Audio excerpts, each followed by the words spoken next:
ఓం శాంతి. Murali date 20/8/2025.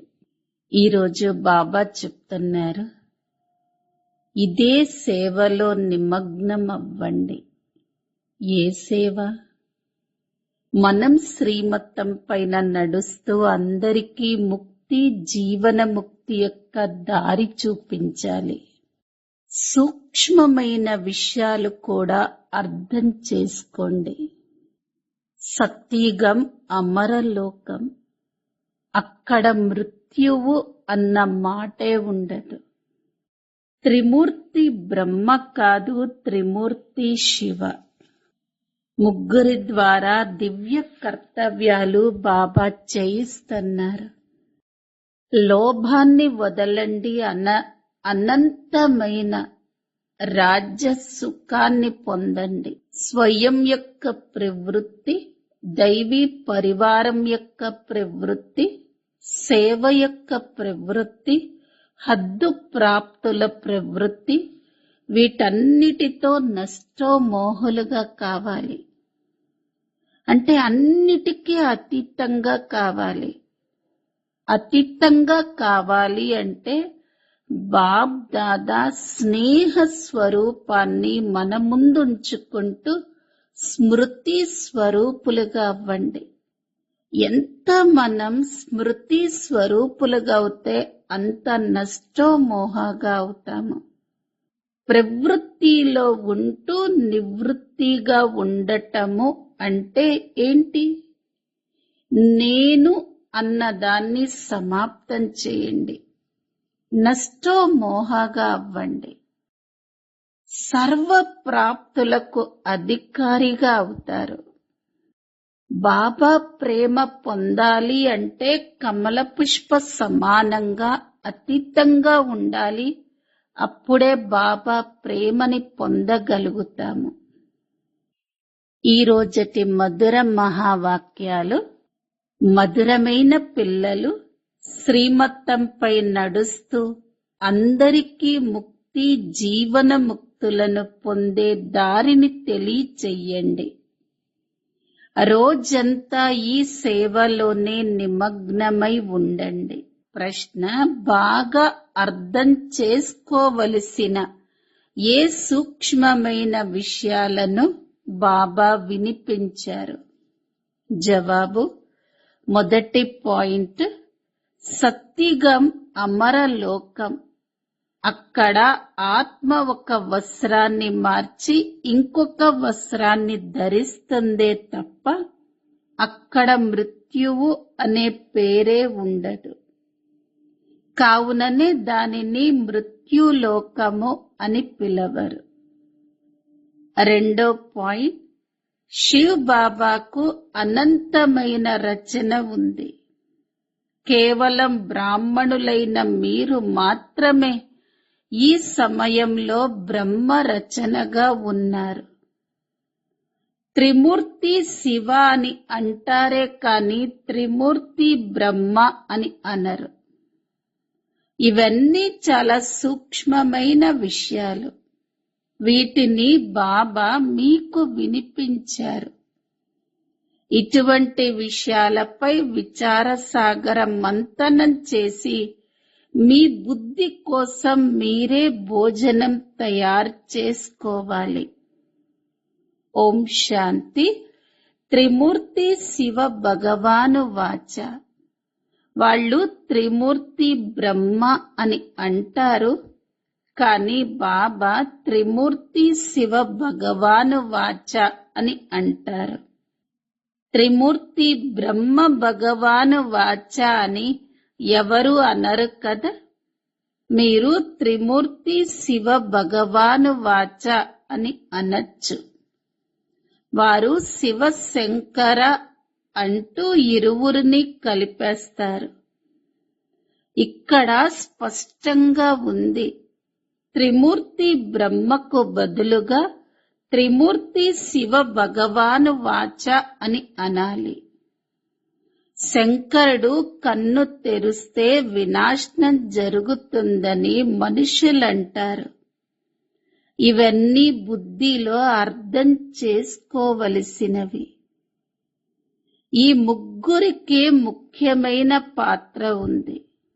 బ్రహ్మ మరియు విష్ణువులకు 84 జన్మల పెద్ద పాత్రుంది. విష్ణువు మరియు ప్రజాపిత బ్రహ్మ అర్థం మీరు తెలుసుకున్నారు. ఈ ముగ్గురికే పాత్రుంది. బ్రహ్మను ఆది దేవుడు యాడమ్ అని గాయనం చేస్తారు. ప్రజాపిత మందిరం కూడా ఉంది. ఇది విష్ణువు లేక కృష్ణుడి అంతిమ 84వ జన్మ. ఇతడికి బ్రహ్మ అన్న పేరు పెట్టటం జరిగింది. బ్రహ్మ మరియు విష్ణువులను నిరూపించవలసిందే. బ్రహ్మను దత్తత తీసుకోవటం జరుగుతుంది. వీరిరువురు శివ్ బాబా సంతానమే. వాస్తవానికి ఒక్కరే బాబా సంతానం. లెక్క ప్రకారం బ్రహ్మనే శివ్ బాబా సంతానం. బాబా మరియు దాదా. ఇక్కడ విష్ణు పేరే రాదు. ప్రజాపిత బ్రహ్మ ద్వారా శివ్ బాబా స్థాపన చేస్తున్నారు. విష్ణు ద్వారా స్థాపన చెయ్యరు. శివునికి సంతానం ఉన్నారు. అలాగే బ్రహ్మకి కూడా సంతానం ఉన్నారు.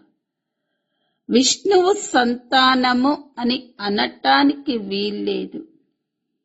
లక్ష్మీనారాయణలకు ఎక్కువ మంది పిల్లలు ఉండే అవకాశం లేదు. ఇదంతా బుద్ధికి భోజనం వంటిది. మీకు మీరే భోజనం తయారు చేసుకోవాలి. అందరికన్నా ఎక్కువ పాత్ర విష్ణువుకుంటుంది. విష్ణువుకి 84 జన్మల విరాట రూపాన్ని చూపిస్తారు. బ్రహ్మకు అలా చూపించరు. విష్ణువుకే విరాట రూపాన్ని తయారు చేస్తారు. ఎందుకంటే మొట్టమొదట ప్రజాపిత బ్రహ్మ పేరుని పెడతారు. కానీ బ్రహ్మకి కూడా చాలా తక్కువ పాత్ర ఉంది. కావుననే విష్ణువుకి విరాట రూపాన్ని చూపిస్తారు. చతుర్భుజాలు కూడా విష్ణువుకే చూపిస్తారు. వాస్తవానికి ఈ అలంకారాలు మీవే. ఇది కూడా బాగా అర్థం చేసుకోవలసిన విషయాలు. వీటి గురించి మనుషులు ఎవరూ అర్థం చేయించలేరు. బాబా కొత్త కొత్త రీతులతో అర్థం చేయిస్తూ ఉంటారు. త్రిమూర్తి శివ భగవాను వాచ అన్న పదం సరైనది కదా అని బాబా అంటారు. విష్ణువు, బ్రహ్మ మరియు శంకరుడు ఈ ముగ్గురిలో ప్రజాపిత బ్రహ్మనే సంతానం. విష్ణువుని సంతానము అని అన్నారు. అతనిని రచన అని పిలిచిన బ్రహ్మ ద్వారానే రచించటం జరుగుతుంది కదా. ఆ రచనయే మళ్ళీ భిన్న భిన్న నామరూపాలను ధరిస్తుంది. అతడిదే ముఖ్యమైన పాత్ర. బ్రహ్మకి కూడా ఈ సమయంలో చాలా తక్కువ పాత్ర ఉంది. విష్ణువు రాజ్యం ఎంత సమయం ఉంటుందో చూడండి. ఈ మొత్తం వృక్షానికి శివ్ బాబానే బీజ రూపుడు. వారి రచనను సాలిగ్రామము అని పిలుస్తారు. బ్రహ్మ రచనను బ్రాహ్మణీలు అని పిలుస్తారు. ఇప్పుడు శివునికి ఎంత రచన ఉందో అంత రచన బ్రహ్మకు లేదు. శివునికి ఎంతో రచన ఉంది. ఆత్మలందరూ వారి సంతానమే. కేవలం బ్రాహ్మణులైన మీరు మాత్రమే బ్రహ్మ రచనగా అవుతారు. హద్దులోకి వచ్చేశారు కదా. శివ్ బాబాకు అనంతమైన రచన ఉంది. ఆత్మలందరూ వారి రచనయే. బాబా అనంతమైన ఆత్మల కళ్యాణం చేస్తారు. బ్రహ్మ ద్వారా స్వర్గ స్థాపనను చేస్తారు. బ్రాహ్మణులైన మీరే వెళ్లి స్వర్గవాసులుగా అవుతారు. ఇంకా ఎవరిని స్వర్గవాసులు అని పిలవరు.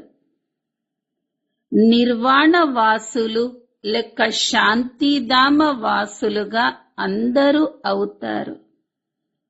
అందరికన్నా ఉన్నతమైన సేవ శివ్ బాబానే చేస్తారు. బాబా ఆత్మలందరినీ తీసుకొని వెళతారు. అందరి పాత్రలు వేరువేరుగా ఉంటాయి. నా పాత్ర వేరు అని శివ్ బాబా అంటారు. అందరి లెక్కాచారాలను సమాప్తం చేయించి మిమ్మల్ని పతితుల నుండి పావనులుగా చేసి నేను నాతో పాటు తీసుకొని వెళతాను. మీరు పావనంగా అయ్యేందుకు ఇక్కడ కష్టపడుతున్నారు. మిగిలిన వారందరూ వినాశన సమయంలో లెక్కాచారాలను సమాప్తం చేసుకుంటారు. ఆ తర్వాత మళ్ళీ ముక్తిధామంలోకి వెళ్లి కూర్చుంటారు. సృష్టి చక్రం తిరగవలసిందే కదా. పిల్లలైన మీరు బ్రహ్మ ద్వారా బ్రాహ్మణులుగా అయి మళ్ళీ దేవతలుగా అయిపోతారు. బ్రాహ్మణులైన మీరు శ్రీమతంపై సేవ చేస్తారు. ముక్తి మరియు జీవన ముక్తులను మీరు పొందాలనుకుంటే ఈ విధంగా పొందొచ్చు అని మీరు మనుష్యులకు కేవలం మార్గాన్ని చూపిస్తారు. 2 తాళం చెవులు మీ చేతిలో ఉన్నాయి. ఎవరెవరు ముక్తిలోకి వెళతారో, ఎవరెవరు జీవన ముక్తిలోకి వెళతారో కూడా మీకు తెలుసు. మీకు రోజంతా ఇదే వ్యాపారం. ఎవరైనా ఆహార ధాన్యాల వ్యాపారం చేస్తే వారి బుద్ధిలో రోజంతా అదే ఉంటుంది. రచన ఆది మధ్య అంతములను తెలుసుకోవటం మరియు ఇతరులకు ముక్తి జీవన ముక్తుల దారిని చూపించటం ఇదే మీ వ్యాపారం. ఈ ధర్మానికి చెందిన వారెవరైతే ఉంటారో వారు బయటకు వస్తూ ఉంటారు. అలా మారలేని వారు ఎంతో మంది అనేక ధర్మాలలో ఉన్నారు. భారతవాసులైన క్రిస్టియన్లు నల్లగా ఉంటారు. ఇండో క్రిస్టియన్లు అంటే భారతవాసులైన క్రిస్టియన్లు నల్లగా ఉంటారు. వారి రూపంలో అయితే మారరు, కానీ ధర్మాన్ని మార్చుకుంటారు. వారి రూపురేఖలు మారతాయి అని కాదు, వారు కేవలం ఆ ధర్మాన్ని స్వీకరిస్తారు. అలా కొందరు బౌద్ధ ధర్మాన్ని నమ్ముతారు. ఎందుకంటే దేవీ దేవత ధర్మం ప్రాయలోపమైపోయింది కదా. మేము ఆది సనాతన దేవీ దేవత ధర్మానికి చెందిన వారిమి అని చెప్పుకోగలిగిన వారు ఒక్కరు కూడా లేరు. దేవతల చిత్రాలు ఉపయోగపడుతూ ఉంటాయి. ఆత్మ వినాశనం లేనిది, అది ఎప్పుడూ మరణించదు. ఒక శరీరాన్ని వదిలి ఇంకొక శరీరాన్ని ధరించి పాత్రను అభినయిస్తుంది. సత్యగానికి మృత్యులోకము అని పిలవటానికి వీల్లేదు. అది అమరలోకం. కేవలం వస్త్రాన్ని మార్చుకోవటం జరుగుతుంది. అర్థం చేసుకునేందుకు ఇవి చాలా సూక్ష్మమైన విషయాలు. విస్తారమైనవి కావు. పెళ్లి జరిగేటప్పుడు కొందరికి కొద్దిగా, కొందరికి రాసులు రాసులుగా కానుకలు ఇస్తారు. కొందరు అన్నీ చూపించి ఇస్తారు, కొందరు పెట్టెలో పెట్టి ఇస్తారు. రకరకాలుగా ఉంటారు. మీకు వారసత్వము హోల్సేల్ అంటే రాసులుగా లభిస్తుంది. ఎందుకంటే మీరందరూ ప్రేయసులు. బాబా మీకు ప్రియుడు. పిల్లలైన మిమ్మల్ని సింగారించి విశ్వరాజ్య అధికారాన్ని హోల్సేలుగా ఇస్తారు.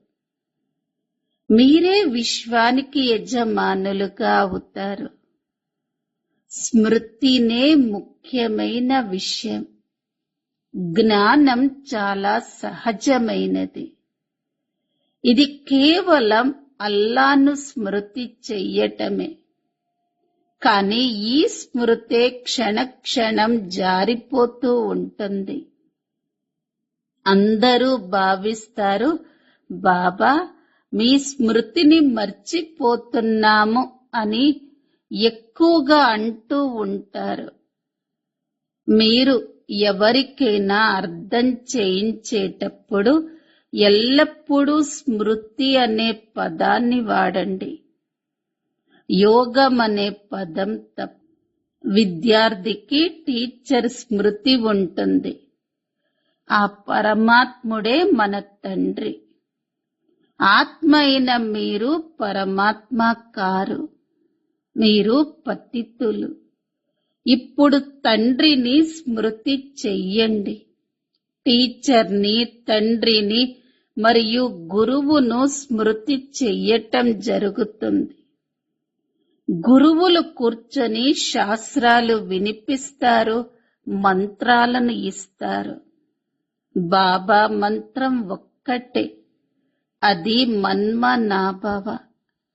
ఆ తర్వాత ఏమవుతుంది? మధ్యాజీభవ. మీరు విష్ణుపురిలోకి వెళ్ళిపోతారు. మీరందరూ రాజా రాణులుగా అవ్వరు కదా. రాజు, రాణి మరియు ప్రజలు ఉంటారు కదా. కావున త్రిమూర్తి అన్నది ముఖ్యమైనది. శివ్ బాబా తర్వాత బ్రహ్మ. అతను మనుష్య సృష్టిని అనగా బ్రాహ్మణులను రచిస్తాడు. బ్రాహ్మణులను కూర్చొని చదివిస్తారు. ఇవన్నీ కొత్త విషయాలు కదా. బ్రాహ్మణీలైన మీరందరూ సోదరీ సోదరులు. వృద్ధులు కూడా మేము సోదరీ సోదరులము అని అంటారు. ఇది లోపల అర్థం చేసుకోవాలే కాని వ్యర్థంగా ఎవరితోనూ అలా అనకూడదు. భగవంతుడు ప్రజాపిత బ్రహ్మ ద్వారా సృష్టిని రచించినట్లయితే అందరూ సోదరీ సోదరులుగా అవుతారు కదా. అందరూ ఒక్క ప్రజాపిత బ్రహ్మ సంతానమే. ఇవి అర్థం చేసుకునే విషయాలు. మిమ్మల్ని చదివించే వారిని చూసి మీకు ఎంతో సంతోషం కలగాలి. స్వయంగా శివ్ బాబా అయిన త్రిమూర్తి శివుడు మిమ్మల్ని చదివిస్తున్నారు. బ్రహ్మకు కూడా చాలా తక్కువ సమయం పాత్ర ఉంది. విష్ణువుకి శక్తిగా రాజధానిలో 8 జన్మల పాత్ర ఉంటుంది. బ్రహ్మకు ఒకే ఒక్క జన్మలో పాత్ర ఉంటుంది. విష్ణు పాత్ర పెద్దది. త్రిమూర్తి శివుడే ముఖ్యం. ఆ తర్వాత బ్రహ్మ పాత్ర. అతడు పిల్లలైన మిమ్మల్ని విష్ణుపురికి యజమానులుగా తయారు చేస్తాడు. బ్రహ్మ నుండి బ్రాహ్మణులుగా, మళ్ళీ బ్రాహ్మణుల నుండి దేవతలుగా అవుతారు. కావున ఇతడు మీ అలౌకిక తండ్రిగా అవుతారు. ఇతడు కొద్ది సమయం తండ్రిగా ఉంటారు. ఈ సమయంలోనే ఇతడిని తండ్రిగా భావిస్తారు. ఆది దేవుడు ఆదం మరియు బీబీ వీరు లేకుండా సృష్టి ఎలా రచింపబడుతుంది? ఆది దేవుడు మరియు ఆది దేవి ఇరువురు ఉన్నారు కదా. బ్రహ్మ పాత్ర కూడా కేవలం ఈ సంగమ సమయంలోనే ఉంటుంది. దేవతల పాత్ర ఎక్కువ సమయం ఉంటుంది. దేవతలు అని కేవలం సత్యుగంలోనే అంటారు. త్రేతాయుగంలో క్షత్రియులు అని పిలుస్తారు. ఇక్కడ చాలా గుహ్యాతి గుహ్యమైన పాయింట్లు మీకు లభిస్తాయి. అన్నింటినీ ఒకేసారి వర్ణించటం వీలు కాదు కదా. వారు త్రిమూర్తి బ్రహ్మ అని పిలుస్తారు. శివుడుని తొలగించేశారు. మళ్ళీ మనం త్రిమూర్తి శివ అని అంటాము. త్రిమూర్తి బ్రహ్మ అని అంటే అందులో బ్రహ్మ, విష్ణు, శంకరులు ముగ్గురు వస్తారు. కావున మనం త్రిమూర్తి శివ అని అంటాం. ఈ చిత్రాలు మొదలైనవన్నీ భక్తి మార్గానికి చెందినవి. బ్రహ్మ ద్వారా ప్రజలను రచించటం జరుగుతుంది. మీరు మళ్ళీ దేవతలుగా అవుతారు. వినాశన సమయంలో ప్రకృతి వైపరీత్యాలు కూడా వస్తాయి. వినాశనం జరగవలసిందే. కలియుగం తర్వాత మళ్ళీ సత్యుగం వస్తుంది. ఈ శరీరాలన్నీ వినాశనం అవ్వవలసిందే. అన్నీ ప్రత్యక్షంగా జరగాలి కదా. కేవలం కన్ను తెరిచినంత మాత్రాన ఇవి జరగవు కదా. స్వర్గం మాయమైనప్పుడు ఆ సమయంలో కూడా భూకంపాలు మొదలైనవి జరుగుతాయి. మరి ఆ సమయంలో కూడా శంకరుడు కన్ను తెరుస్తాడా? ద్వారక లేక లంక నీటిలోకి వెళ్ళిపోయింది అని అంటారు కదా. ఇప్పుడు రాతి బుద్ధి ఉన్న వారిని పారస బుద్ధి ఉన్న వారిగా తయారు చేసేందుకు నేను వచ్చాను అని బాబా అర్థం చేయిస్తున్నారు. హే పతిత పావన, రా వచ్చి పావన ప్రపంచాన్ని రచించు అని మనుషులు పిలుస్తారు. కానీ ఇప్పుడు ఉన్నది కలియుగమని, దీని తర్వాత సత్యుగం వస్తుందని మనుషులు భావించరు. పిల్లలైన మీరు ఈ ఆనందంలో నాట్యం చెయ్యాలి. బ్యారిస్టరు మొదలైన పరీక్షలు పాస్ అయిన వారు నేనిక ఎంతో సంపాదిస్తాను అని లోపల ఆలోచిస్తూ ఉంటారు కదా. నేను ఇల్లు కడతాను, నేను ఇది చేస్తాను, నేను అది చేస్తాను అని వారు భావిస్తూ ఉంటారు. అలాగే ఇప్పుడు మీరు కూడా సత్యమైన సంపాదనను చేసుకుంటున్నారు. స్వర్గంలో మీకు అంతా కొత్త సరుకే లభిస్తుంది. సోమనాథ మందిరం ఎలా ఉండేదో ఒక్కసారి ఆలోచించండి. అలా ఒక్క మందిరం మాత్రమే ఉండదు కదా. ఆ మందిరం 2500 సంవత్సరాల క్రితం ఉండేది. దానిని నిర్మించేందుకు కొంత సమయమైతే పట్టి ఉంటుంది కదా. కొన్నాళ్లు పూజించిన తర్వాతనే దానిని దోచుకున్నారు. నిర్మించిన వెంటనే వారు వచ్చి ఉండరు కదా. అలా ఎన్నో దేవాలయాలుంటాయి. పూజించేందుకు వారు మందిరాలను నిర్మించారు. బాబాని స్మృతి చేస్తూ మనం స్వర్ణ యుగంలోకి వెళ్ళిపోతామని మీకు తెలుసు. ఆత్మ పవిత్రంగా అయిపోతుంది. మరి దానికోసం శ్రమించవలసి ఉంటుంది. శ్రమించకుండా పని నడవదు. సెకండులో జీవన ముక్తి అన్న గాయనం కూడా ఉంది. కానీ అలా ఒక్క సెకండులో లభించదు కదా. పిల్లలుగా అవ్వటంతోనే వారసత్వం తప్పకుండా లభించి తీరుతుందని దాని అర్థం. ఇప్పుడు మీరు ముక్తిధామంలోకి వెళ్లేందుకు పురుషార్థం చేస్తున్నారు. బాబా స్మృతిలో ఉండవలసి ఉంటుంది. దినప్రతి దినం బాబా పిల్లలైన మిమ్మల్ని సూక్ష్మ బుద్ధి కలవారిగా తయారు చేస్తారు. మీకు నేను చాలా గుహ్యాతి గుహ్యమైన విషయాలను వినిపిస్తాను అని బాబా అంటారు. ఆత్మ మరియు పరమాత్మ ఇరువురు బిందువులాగా ఉంటారని ఇంతకు ముందు మీకు తెలియదు. ఇంతకు ముందే ఈ విషయాలు ఎందుకు చెప్పలేదు అని పిల్లలు అడుగుతారు. అది డ్రామాలో లేదు. ముందే ఈ విషయాలను మీకు వినిపించినట్లయితే మీరు వాటిని అర్థం చేసుకునేవారు కాదు. మెల్లమెల్లగా అర్థం చేసుకుంటూ ఉంటారు. ఇది రావణ రాజ్యం. రావణ రాజ్యంలో అందరూ దేహ అభిమానులుగా అయిపోతారు.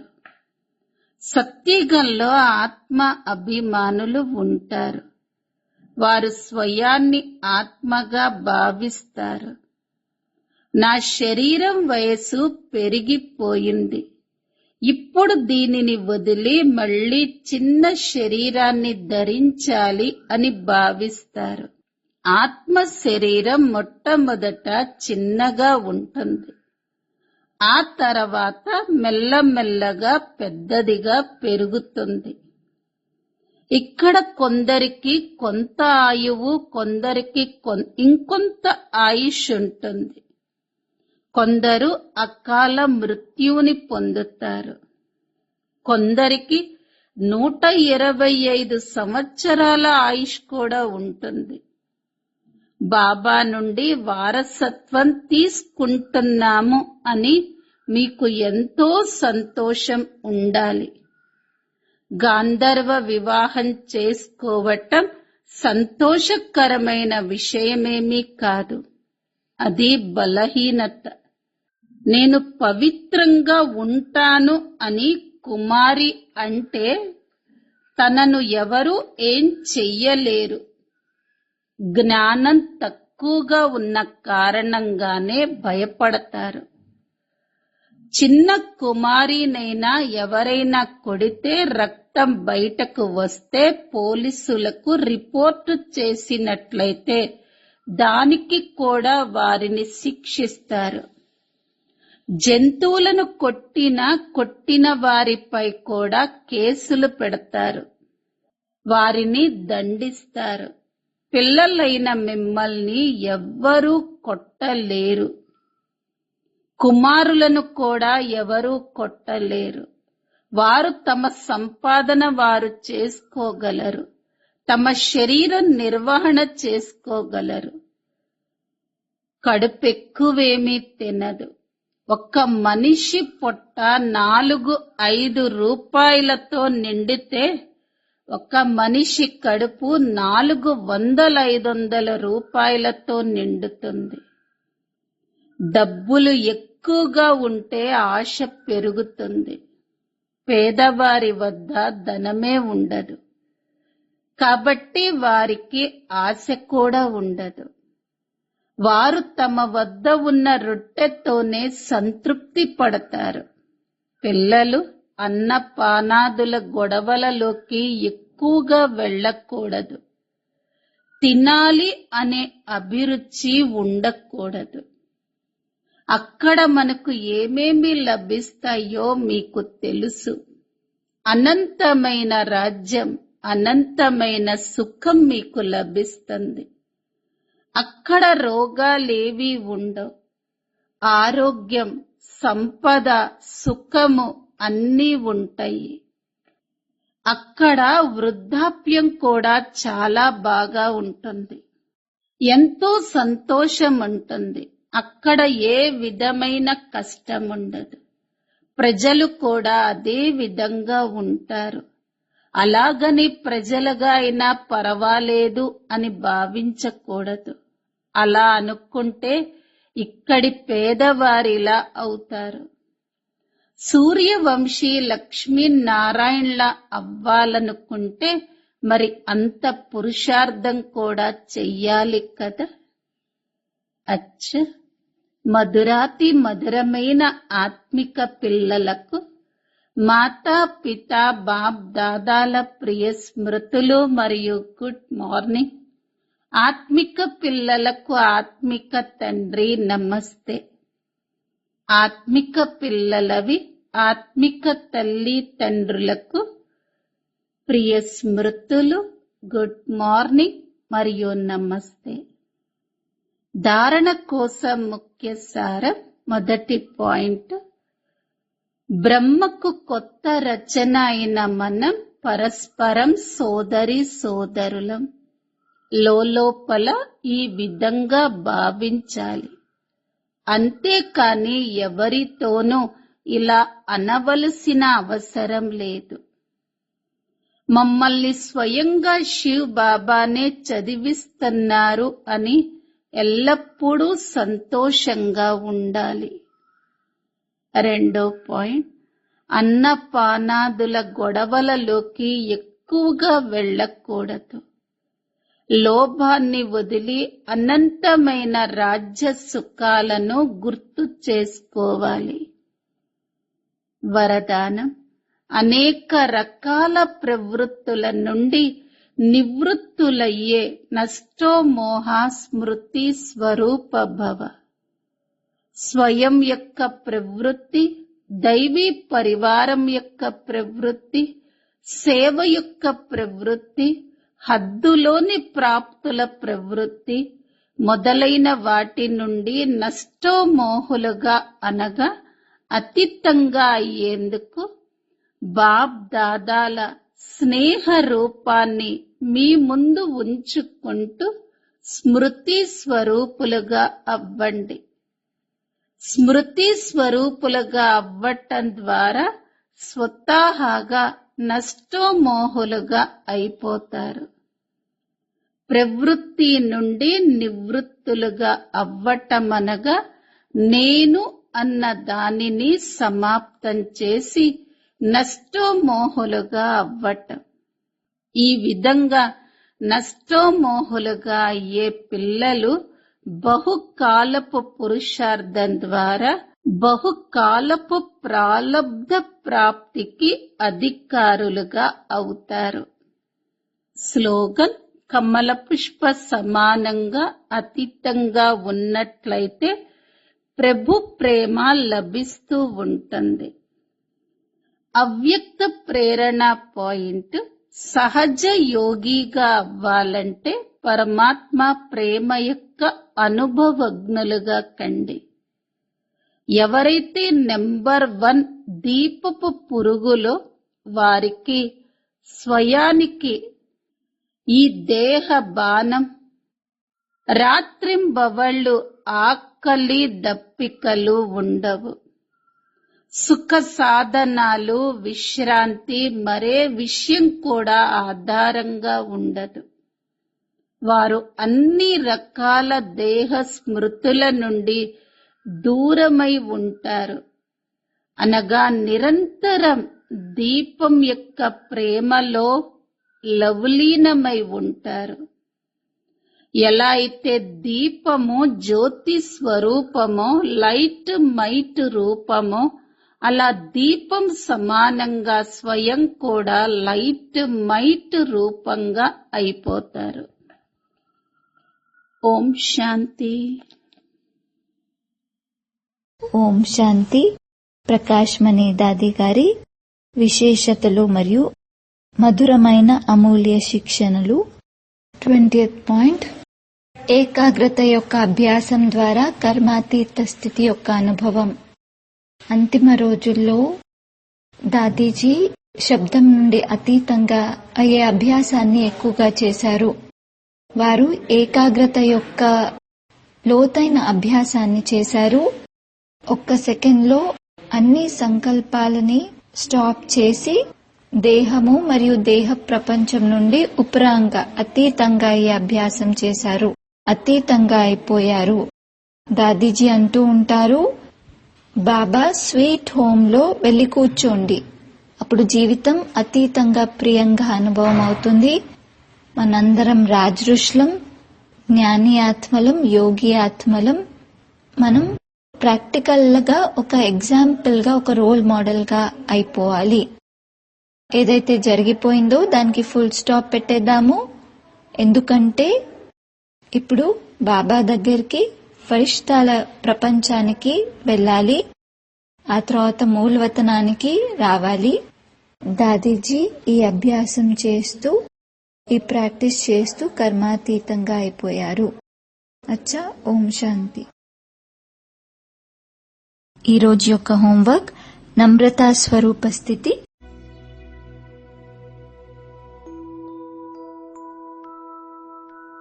నడుస్తూ తిరుగుతూ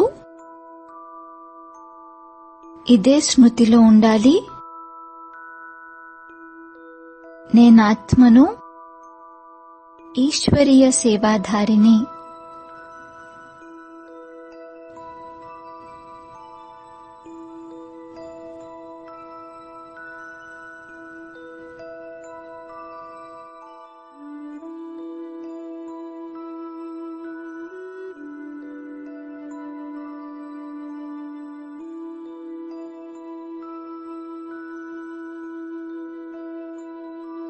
సర్వశక్తివంతుడి యొక్క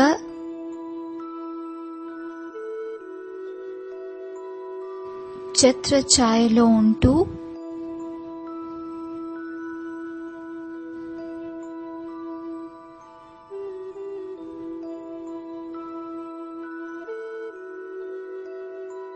నేనాత్మను,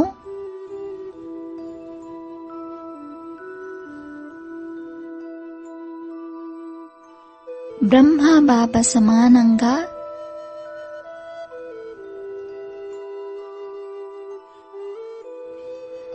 సంపూర్ణ నిరహంకారిని.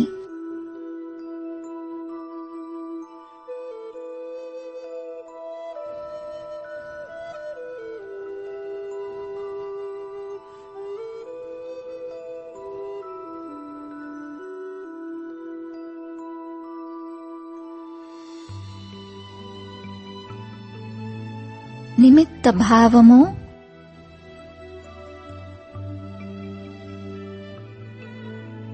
మరియు నిర్మాణత గుణంతో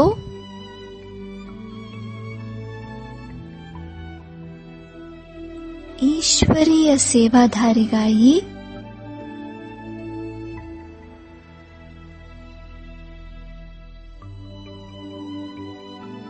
నమ్రత యొక్క శక్తితో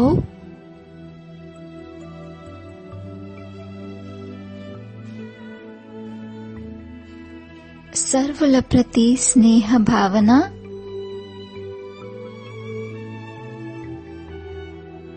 సహయోగం యొక్క కిరణాలను నలువైపులా వ్యాపింపజేస్తున్నాను.